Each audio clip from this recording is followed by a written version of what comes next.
Assalamualaikum.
Halo.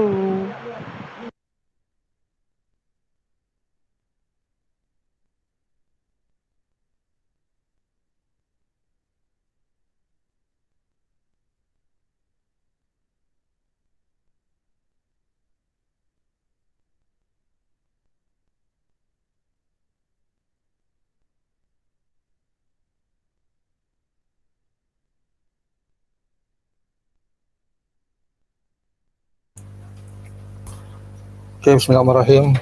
Assalamualaikum dan selamat malam semua. Waalaikumsalam. Boleh apa? Jelas ke suara cikgu? Boleh. Waalaikumsalam, Jelas sudah Cikgu. jelas. Oke, jadi dapatlah kita teruskan lah, walaupun sekarang ada Krisis. oke, 7 orang, 3, 4, 5, 6, 7, 8 orang lah sekarang. Oke, boleh nampak slide? Boleh. Nampak. Oke, jadi pada hari ini kita akan belajar RT, oke, ataupun radiographic testing. Oke, jadi dalam banyak entity kita ada penetrant test, DIPEN, kita ada magnetic test, kita ada eddy current, kita ada RT, kita ada UT. RT saja yang ada perbezaan sedikit dibanding yang lain. Tahu kenapa? Sebab dia memerlukan 2 kompeten, RT lain, RI lain, radiographic testing lain, radiographic interpretation ataupun interpretasi radiografik lain. Okey. Lain yang buat ujian, lain yang interpret. Okey. Macam ginilah, lain yang buat soalan, lain yang menjawab. Begitu. Tapi kalau yang lain-lain ni, dia orang yang sama. Okey, maksudnya dia adalah dua kompeten yang berbeza.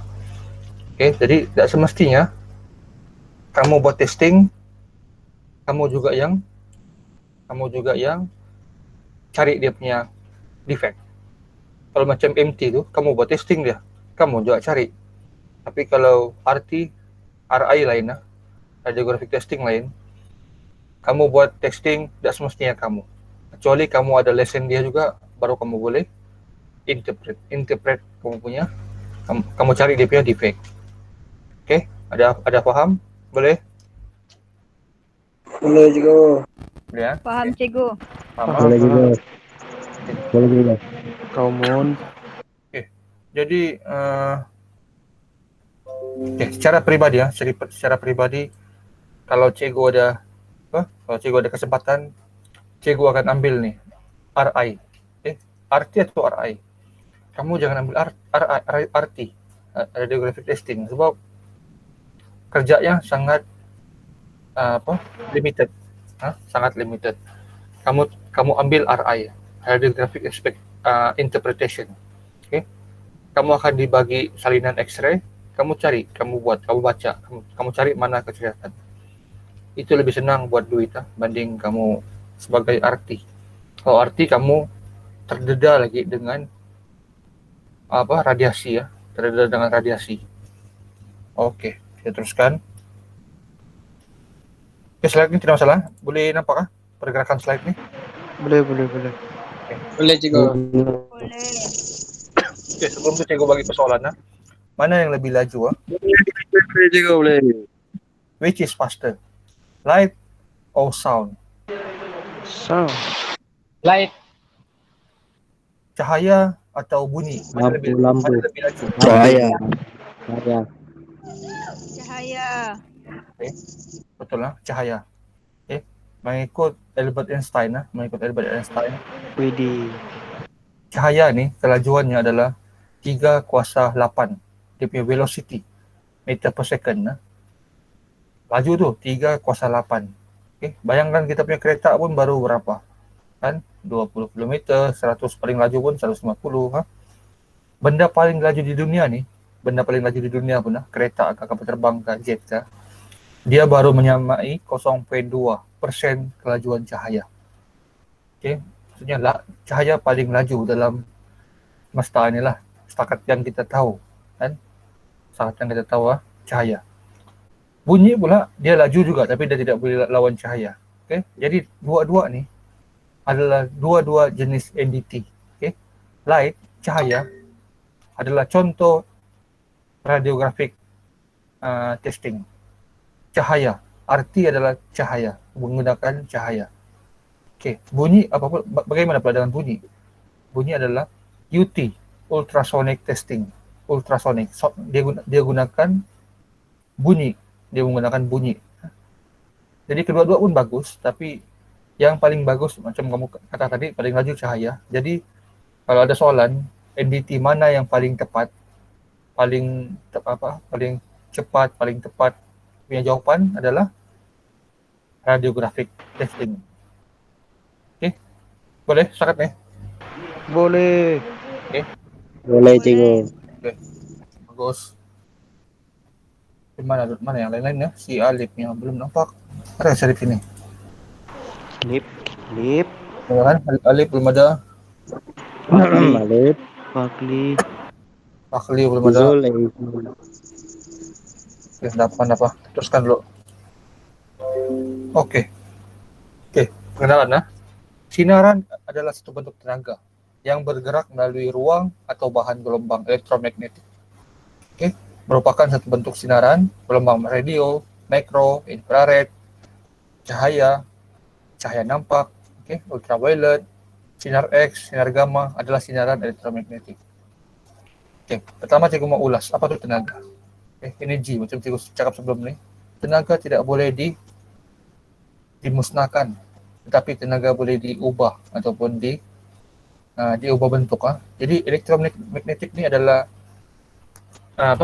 tenaga yang telah diubah daripada elektrik pergi medan magnet, dan medan magnet menghasilkan cahaya. Inilah dia punya simulasi lah.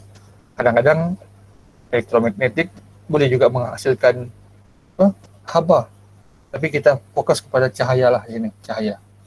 Okay. Sinaran yang dapat dikesan oleh mata manusia adalah cahaya nampak. Okay. Terdapat dua jenis sinaran elektromagnet, iaitu sinaran tidak mengayon dan sinaran mengayon. Okay. Sinaran tidak mengayon adalah sinaran yang tidak menghasilkan ayon apabila ia mengenai suatu bahan. Okay.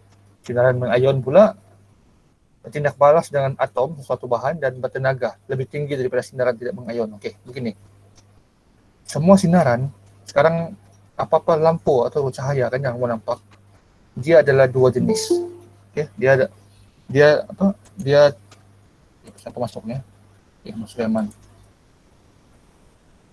Okey. Apa-apa cahaya yang kamu nampak kan, dia terbahagi kepada dua. Satu yang ada ion, satu yang tidak ion. Okay. Contoh yang ada ion ni ultraviolet. Okay. Yang ada ion, kamu berdiri tengah-tengah panas kan, kamu boleh kena radiasi. Ultraviolet, UV, sinaran UV. Okay. Contoh lagi lampu pendaflow. Di bilik kamu kamu tidur kan, lampu tu. Okay. Itu pun ada ion sebenarnya. Itulah kalau malam kan, kita sebenarnya tidak boleh terdedah kepada lampu yang lampau lama kan. Kalau kenapa malam kita perlu matikan lampu. Sebab ianya adalah ion.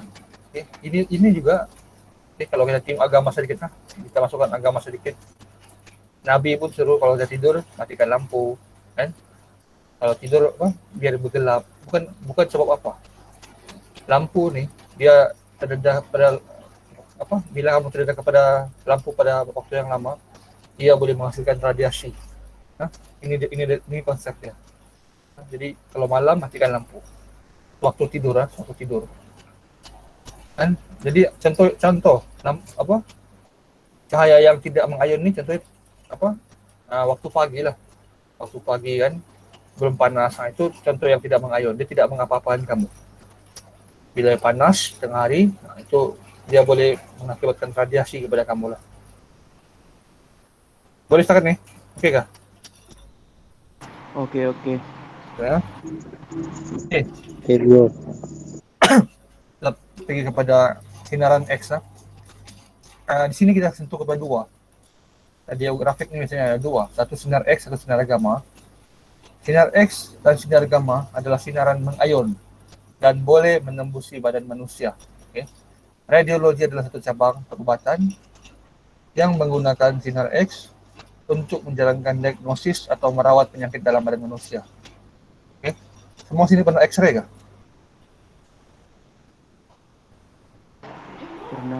Pernah kan? Ada pengalaman X-ray? X-ray. Medical check-up. Yang check up kan? Okay. Itulah sebenarnya radiografik. Itulah radiografik. Sama konsep dengan X-ray. Okay? Dia tembak kamu punya badan. Kan?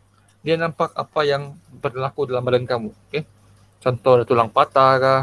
Kan? Ada palis-palis lah, ada patah kah, ada apa kah? Nampak. Kan? Kalau otak pun kita ada panggil CT scan. CT scan kan? Kalau kita nampak ada orang sakit kan, kena scan otak, dia boleh nampak otak tu macam mana. Sama juga dengan logam. Di mana kita mau cek adakah kecacatan yang tertapuk dalam tu. Okay? Itulah bila kita buat T-sweep, kita buat 3D, kan? Kita buat tes. Orang paling takut bila kita buat RT. Sebab segala kecacatan itu nampak. Kan? Segala kecacatan itu nampak. Bila kita guna DT, kita guna band test, tidak nampak. Kan? Jadi RT ni lagi tepat. Okay, lagi tepat nampak. Okay. Kamu boleh dapat gambar aja ni. Nampak. Okay. Nampak lah tu. Radio. Semakin kamu tengok semakin gelombang tu kecil, semakin dia kecil, semakin dia bahaya. Okay. Kamu tengok radio, gelombang radio besar 10 kuasa 3. Itulah kamu di hutan pun kamu dengar radio. Kamu di rumah pun dengar radio, di sekolah pun dengar radio kan. Kenapa macam ada bunyi burung lu dengar? Edmund. Mike Moon. Bunyi burung. Kagak. Oke. Setmoon. Krik. Pelihara burung. Aduh, Burung apa tuh, Mun? burung apa yang si piara nih? Terbang sudah dia. Apa tuh, Bang? Itu cengkerik. Oke, enggak apa. Macam juga Burung apa tuh, Mun? rasa di hutan noh. Apa. Oke, kita kembali pada gambar aja nih. Sebelum tu ada si Rizan nggak sini? Mas si Rizan lama nggak nampak. Ada nampak si Rizan? Dia nomor baru kah? Udah tahu dia. Mata Lagi biru. Cego udah. Nazrul. Udah tahu di mana Cego? Kisah Pizan Dengar pun kabar sudah dia? Oh. Aduh, Cikgu. Dia Ya, nomor nomor berapa? baru. Berapa begitu dia? Siapa-siapa yang sekarang tolong Ada bagi dia. tulisan tapi ada tuh. Apa? Oke. Gambar aja nih. Radio ini daripada tinggi ke rendah, oke? Kamu kena ingat, gelombang paling tinggi, oke. Makin dia rendah, makin tidak bagus. Radio besar, microwave, oke, infrared, oke, visible. Oke, visible nih gelombang yang kita nampak. Masuk kepada bawah daripada visible nih, ultraviolet tidak nampak sudah, X-ray tidak nampak, gamma ray lagi lah tidak nampak. Makin kecil, makin kita tidak akan nampak. Oke, panjang umurnya, baru masuk Sirizan. Oke. Seterusnya. Oke, sinar X boleh menembusi badan manusia dan menghasilkan image seperti bayang, dalam badan manusia. Contohnya tulang, organ, dan juga gejala penyakit, atau sebarang kecederaan. Sinar X dihasilkan oleh radas yang dikenali sebagai modality atau mesin sinar X. Sinar X nih, gelombang nih, kita yang hasilkan. Yang menghasilkan ini adalah namanya Marie Curie. Marie Curie, dia yang jumpa sinar X nih. Tetapi masalahnya adalah orang yang terdedah terlampau lama dengan sinar X nih boleh menghasilkan radiasi. Itulah kenapa orang yang bekerja kan, dia sebenarnya ada potensi orang ada potensi terkena radiasi. Radiasi ini kamu tidak nampak dengan mata kasar, kan? Mau tengok sihat saja dia. Hari-hari kerja arti hari-hari sehat, tapi dia akan berlaku beranak palis beranak kan, anak dia dicacat. Contohnya umur nak panjang, tiba-tiba sakit, sehat selama ini tiba-tiba kena kanser, kena apa kan? Itulah radiasi ya. Dia kacau kita punya sel dalam badan, kan? Itulah bila kita X-ray, tidak boleh orang yang mengandung, tidak boleh orang yang ada kanser. Bila orang ada kanser kena X-ray, kansernya itu akan bertambah, kan? Itulah kalau kamu kena sebelum X-ray kamu ditanya, mengandung kah? Tidak. Ada kanser kah? Tidak. Dan orang yang X-ray ini paling bagus 6 bulan sekali. Tidak boleh hari-hari. Hari ini X-ray, besok X-ray lagi. Besok X-ray lagi. Kecuali orang yang sakit orang sakit yang kita tengah kaji dia punya penyakit, kita mau cari penyakitnya, itu lain cerita.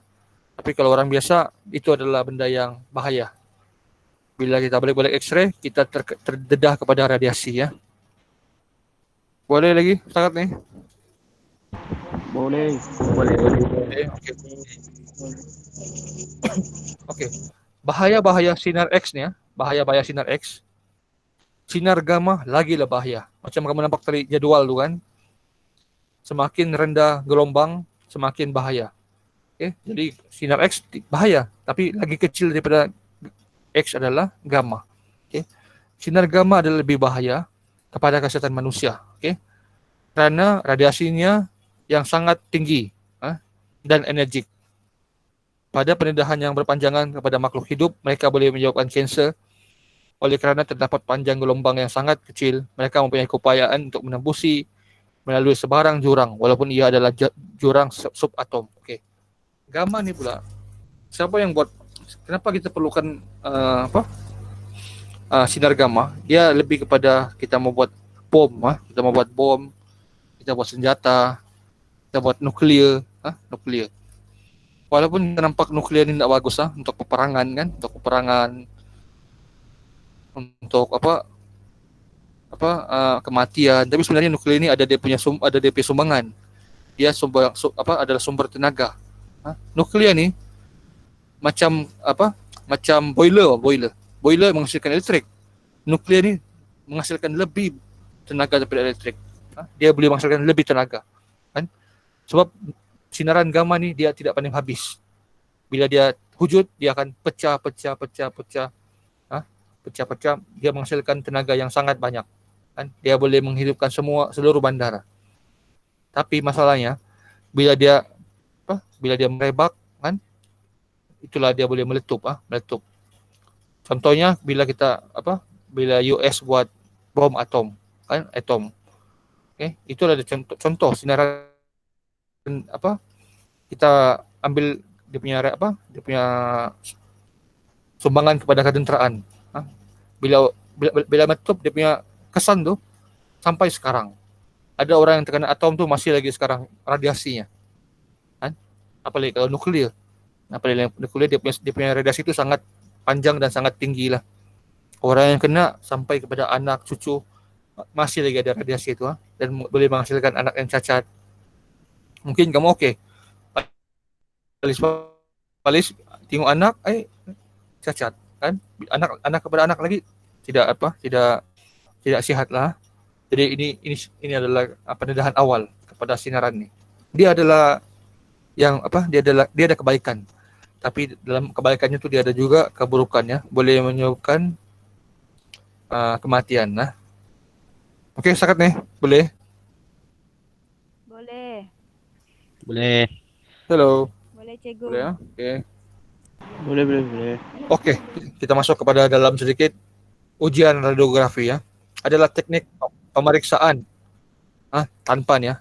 tanpa musnah yang melibatkan penggunaan sinar X atau sinar gamma untuk melihat struktur dalaman suatu komponen. Ini macam cikgu kata-kata tadi lah.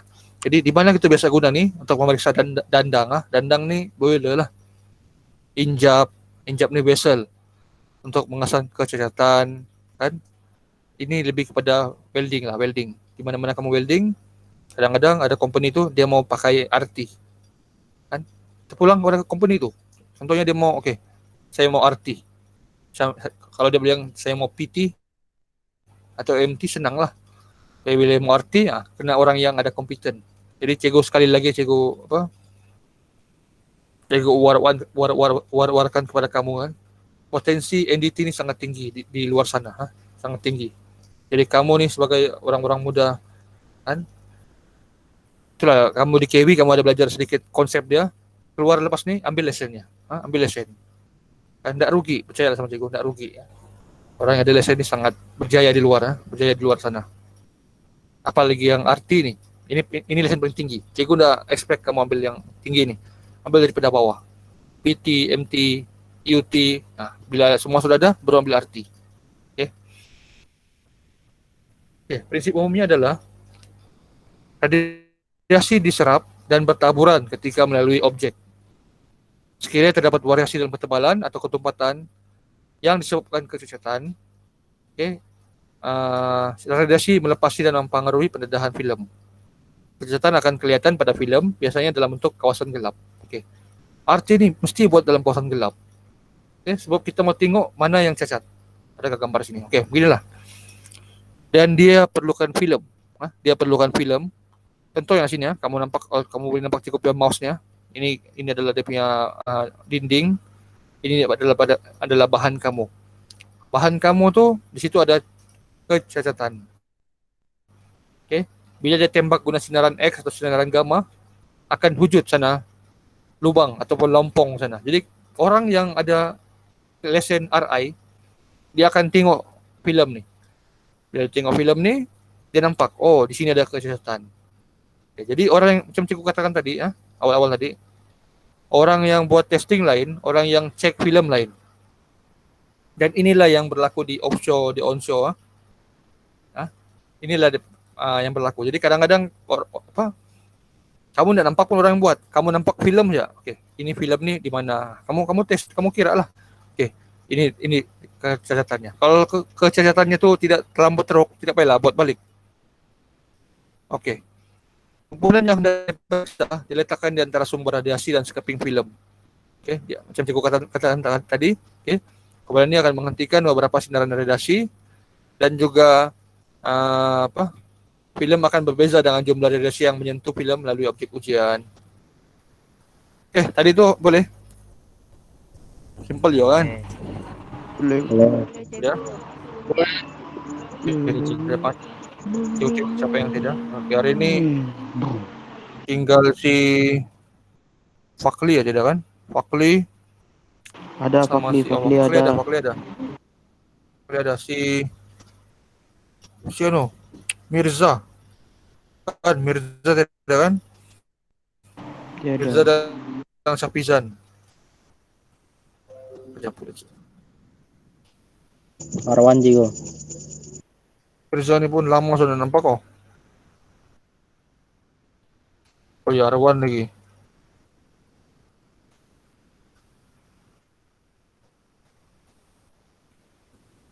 Ada.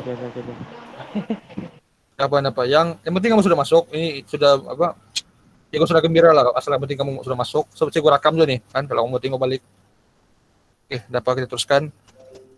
Selain daripada yang tadi itu ada gunakan filem, ada juga yang tanpa gunakan filem. Contohnya ini filem. Ini yang biasa. Tapi yang perlu kamu tahu yang gunakan filem. Sebab yang gunakan komputer ni jarang sebenarnya. Itu di overseas selalu tapi setakat kamu tahu tapi mau belajar lebih-lebih tak payahlah kan. Sebab apa yang berlaku, apa yang di industri kan, orang gunakan filem kan. Jadi itu yang kamu perlu belajar. Kan kalau ada kesempatan kita akan coba pinjam filem lah di CIDB untuk kita sama-sama belajar sama-sama belajar macam mana kita mau baca filem. Ini radiografi digital lah. Objek ujian tanpa musnah, tembak terus dapat jawapan. Terus masuk dalam komputer sistem. Tapi ini sangat jarang lah orang tak akan guna ni. Sebab kita sebenarnya mau dokumentasi. Bila benda masuk dalam komputer, banyak orang hackers ni boleh ubah. Kan? Jadi kita ni lebih kepada tradisional. Kita mau ada dokumentasi. Mana cacatnya? Di sini. Yang mana filmnya? Nampak. Kita boleh terus buat kesimpulan ataupun buat keputusan. Bila masuk dalam komputer ni, banyak cerita lagi Jadi kebanyakan orang dah akan guna digital. Ada lagi ini sama juga komputer radiografi. Dia tidak guna filem, dia guna fosfor layer, lapisan fosfor. Ini pun bagus.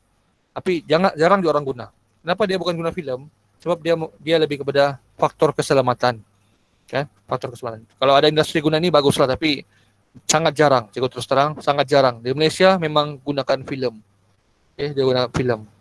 Ini contoh-contohnya. Pesakit ini X-ray lah, X-ray kan, masukkan pergi komputer. Dan sekarang pun kalau kamu pergi hospital, X-ray kamu tu masuk dalam WhatsApp kan. Dia gunakan filem juga tapi dia lebih canggih. Terus pergi komputer, terus pergi handphone, handphone doktor tu. Dia tak payah lagi kamu bawa filem besar-besar tu pergi mana-mana kan. Dia terus masuk dalam doktor tu punya salinan. Ini adalah kelebihan gunakan radiografi komputer. Plat pengimejan boleh digunakan semula. So kalau filem sekali buat X-ray terus buang kan, tidak boleh digunakan semula. Tapi kalau guna yang komputer ni dia boleh guna semula. Tidak payah bilik gelap. Dan tidak bahan kimia yang diperlukan. Pengurangan pendedahan dan masa pemprosesan. Macam cikgu katakan tadi. semakin kamu lama di sana, semakin kamu lama di tempat testing tu, semakin kamu terdedah kepada radiasi. Itu yang kita mau elakkan, radiasi. Okay. Penilaian dan pelaporan berdasarkan perisian. Okay. Kalau kita tengok digital ni lebih mudah lah, lebih mudah, sangat cepat kan. Kalau kau nak tanya kamu apa kelebihan digital ni, mudah, cepat, tidak payah bilik gelap. Sebab kalau guna RT ni mesti bilik gelap kan, mesti bilik gelap. Okay, ini contoh beberapa radiografik langsung. Okay, kamu boleh tengok nanti radiografik masa nyata. Semua ni tiada ni diguna di Malaysia, jarang. Okay, tomografi terkira. Okay, yang penting kamu tahu sajalah. Okay, last sekali kita melihat kepada contoh-contoh filem. Okay, inilah ya apa yang RI buat, radiographic interpretation. Okay, selepas RT radiographic testing, selepas mereka testing plate tu, tugasnya telah selesai. Dia akan hasilkan filem. Okay, filem ni siapa yang buat? RI. Okay, kecuali lah dia ni ada dua sijil. Kalau dia ada 2 sijil, dia jugalah yang periksa. Dan cikgu cadangkan siapa yang minat dalam NDT, kamu ambil ni RI ya. Cikgu pun sedang cari kursus. Kalau ada kursus ni di Sabah, cikgu ambil. Sebab kursus ni kebanyakan di Semenanjung saja. Pas Semenanjung ni kita mau naik flight lagi susah lagi ya. Jadi kumpul duit kan. Kamu ada RI ni kamu sangat laku. Sangat laku, memang sangat untung kalau mau ada RI ni. Cuma masalahnya sijil ni ada tempo. Kan? Kalau kamu dapat sijil, kamu diam-diam di rumah, sayang saja. Sebab sijil ni hanya untuk 5 tahun. Lepas 5 tahun kamu perlu ambil semula. Jadi bila kamu ada sijil ni, terus pergi kerja. Jangan cari kerja Semenanjung ke di luar negara ke. Cari kerja. Tak payah kamu diam-diam di rumah. Sebab lepas 5 tahun kamu perlu ambil balik. Jadi kalau kamu banyak masa di rumah, sia-sialah. Okay, ini contoh-contoh. Bila kamu punya plate tu ada cold lab, tindihan sejuk. Inilah contoh-contohnya. Jadi kalau kamu tengok ni, kita tak faham konsep NDT tu. Macam cikgu belum sampai tahap ini lagi sebenarnya, terus terang. Kan? Tengok filem boleh nampak, ni apa ni Sebab cikgu bukan kompeten. Bahagian RI. Kita tidak kompeten. Kita cuma boleh teka-teka saja. Tapi bila kamu kompeten, kamu boleh kamu boleh dengan yakin katakan ini adalah call lab. Ini kecacatan dia. Ini dia punya besar. Ini dia punya Okay. Sebab lebih baik kamu cakap kurang defect daripada kamu tertulis lebih defect. Okay. Bila kamu tertambah defect, kamu otomatis gagal lah. Kalau kamu kurang defect, kamu kena potong markah 20 markah. Itu yang bahayanya. Bila kamu tambah, contohnya ini tidak defect, tapi kamu tulis defect, otomatis gagal. Okay. Boleh terima lagi setakat ni? Boleh. Boleh juga.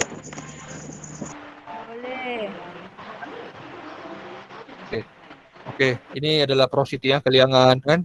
Kalau nampak filem-filem ni itulah cikgu cuba cari masa kalau ada cikgu di CIDB ada filem-filem ni kita boleh pinjam. Kita boleh nampak ada kosong-kosong di sini. Ada hitam-hitam, maksudnya porosity. Okay. Cluster porosity banyak banyak. Tengok banyak gelap-gelap sini, memang porosity nampak. Okay. Orang yang lulus tes WQT bukan maksudnya dia perfect, langsung kosong defect, tidak. Dia ada dia punya persen-persen. Mungkin dalam 3 cm ke 3 cm dia punya porosity boleh diterima. Dia ada dia punya persen-persen. Bukanlah maksudnya dia perfect. Okay. Slack inclusion tengok ada begini, ada slack. Ini kamu boleh terus tulis slack inclusion. Tengok, kira panjang tak? Kalau dia panjang, kalau dia masih dalam kita punya radar, tak apalah, abaikan. Tapi tulis dalam report. Tapi bila kamu tengok dia panjangnya lebih daripada kamu punya radar, kamu punya ketetapan, kamu kena tulis, diminta untuk welding kembali. Jadi welder akan potong balik lah buat semula lah. Okay, kita ada juga incomplete nutrition Kita ada juga incomplete fusion. Kamu nak tengok filem ni kamu boleh tahu. Oh, ini incomplete fusion. Leburan tidak lengkap. Kita ada juga internal concavity. Suck back. Ada juga root undercut. Ini undercut. Nampak ni? Ada macam retak sini ya. Undercut kita ada juga crown undercut. Jadi tengok filem ni kamu boleh nampak sudah apa dia punya kecacatan. Kan? Kalau mungkin satu hari nanti kita boleh ada X-ray, lagi bagus. Kan? Kita boleh belajar dan kita boleh buat bisnes. Kan? Kita boleh buat bisnes kepada orang luar untuk cek dia punya kecacatan. So, X-ray tidak boleh menipu. X-ray nampak. Berbeza dengan UT. UT kamu akan jumpa graf ya. Kan? X-ray inilah hasilnya. Tidak boleh menipu. Kamu tidak boleh Kamu tidak boleh tipu-tipu lah. Kalau MT boleh tipu lagi. Kan boleh tipu. Tapi X-ray tidak boleh. Itulah kenapa dikatakan X-ray ni paling radiographic testing ni NDT yang paling power lah. Paling power antara semua NDT ya. Correct. Macam saya katakan tadi. PT, MT dia hanya boleh nampak subsurface 5 mm saja. 5 mm ke atas. Di dalam-dalam tu tidak nampak sudah. Kalau di dalam tu berhambur ke apa, tidak nampak. Dia boleh nampak gunakan RT saja dengan UT lah. Tapi kalau lagi dalam, UT tidak nampak. RT boleh nampak. Tungsten yang TIG yang ada tertinggal boleh nampak. Kan? Welding lain tak nampak. So dia sudah tertutup. Kan? Dia sudah tertutup. Tapi RT boleh masih boleh nampak. Oksida, contohnya elektrod tu terlalu lama terdedah di luar, terlalu lama kena udara, dia ada oksigen. Bentruk berlubang. Nampaklah ini kamu guna PT pun nampak, guna visual pun nampak. Last sekali, akhir sekali. Personal yang menjalankan pemeriksaan radiografi mengikut prosedur yang ditetapkan hendaklah berkelayakan dan diperakui oleh kamu kena ingat diperakui oleh CSWIP. CSWIP sekarang ada satu badan yang baru berdaftar, CIDB. CIDB pun telah berdaftar sekarang. Kan PCN pun ada. ASNT pun ada. Dan juga hendaklah memenuhi keperluan ASNT. Sekurang-kurangnya tahap 2. Tahap 2. Tahap 1 ni maksudnya kamu belajar saja. Tahap 2 maksudnya kamu ambil exam. 1 dia hanya boleh buat tapi dia tidak boleh tulis. Kan? Contohlah si Fakli tahap 1, si Alif tahap 2. Kan dua-dua buat. Tapi yang tulis si Alif saja. Tulis laporan. Si Fakli dia hanya boleh tolong si Alif buat eksperimen tu. Kan? Bagaimana dengan orang yang tidak lesen? Orang yang tidak lesen langsung tak boleh buat. Sebab dia dianggap tidak tahu apa-apa. Walaupun kamu ada diploma, kan? Tapi kalau kamu tidak lesen, kamu tidak boleh buat lah sebenarnya. Kan? Dan memenuhi keperluan SNT, SNT TC 1A 2001 edition. Sekurang-kurangnya tahap 2. Tahap 2 cikgu ulang balik. Tahap 2 dia ada ambil exam. Contohlah si Alif sama si Fakli tadi tu dua-dua ambil belajar. Dua-dua ambil kursus, tapi si Fakli ambil exam, si Alif ambil exam. Ataupun si Fakli pun ambil exam tapi gagal. Si Alif ambil exam lulus. Jadi si Fakli jatuh level. Pergi tahap 1. Si Alif tahap 2. Dan penafsir filem hendaklah mempunyai sekurang-kurangnya tahap 2. Jadi sini ada 2 lesen kalau tengok. Satu lesen RT, radiographic testing, satu lagi lesen RI, radiographic interpretation.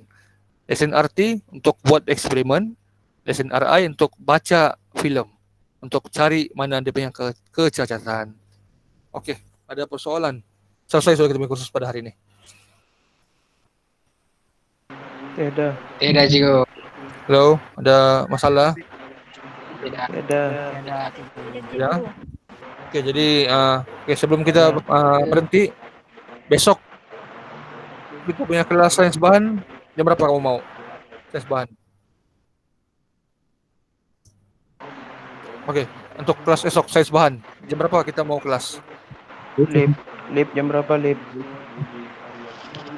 9 oke kan? Berapa? 9. Jam 9 Zul, oke kok Zul? Oke kok Zul, jam 9 Zul. 9 malam ke pagi? Oke sih kalau kok oke sih. Pagi dah pagi. Oke kah pagi? Oh pagi. Pagi Pak Zul. Lip kopi Zul. Agak. Bangun sih uang itu. Bangun sono social lip. Wih, bangun Bang. Belum bangun Ciko. Oke kah pagi? Salip dia lagi salip. Sih oke. Pan. Boleh sama ini pan harus edit ke. Boleh lah pagi. Boleh ya? Boleh. Boleh sih boleh. Boleh Zul. Boleh bahkan jadi Lip, awal habis. boleh. Boleh kan? Boleh. Jadi kita juga mana-mana. Boleh. Tidak. Boleh. Boleh. Kalau besok kita juga jam 9. Oke, kalau tidak apa-apa tidak. Oke, kalau tidak apa-apa kita berhenti di sini. Terima kasih kepada semua yang Mas Reman, ada Amerika, Akli, Irfan, Ali, Stanley, Irman, Rizwan, Nazrul. Hadiran pun sangat Terima kasih Zul. 3 orang lah kita kan. Oke, Ya. terima kasih semua. Kita berhenti di sini. Sama Zul. Kita jumpa esok. Oke.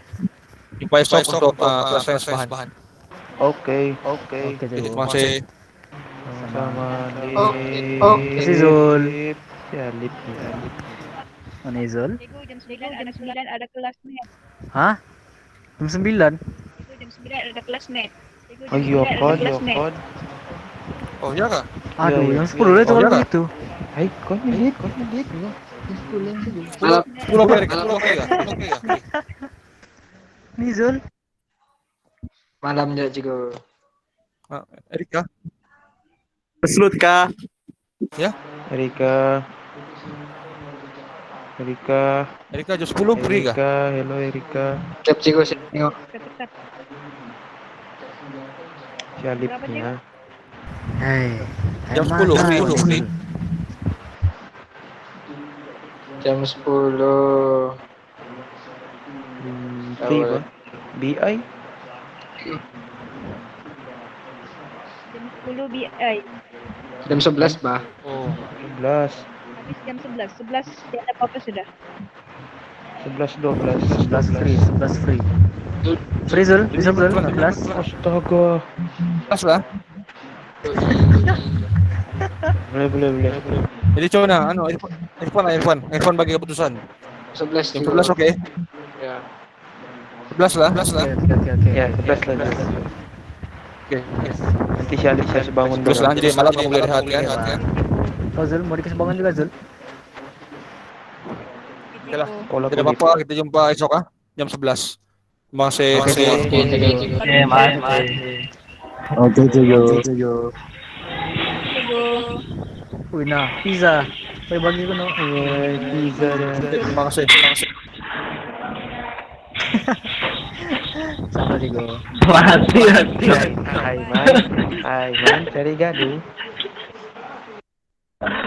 Bye bye, Assalamualaikum. Kan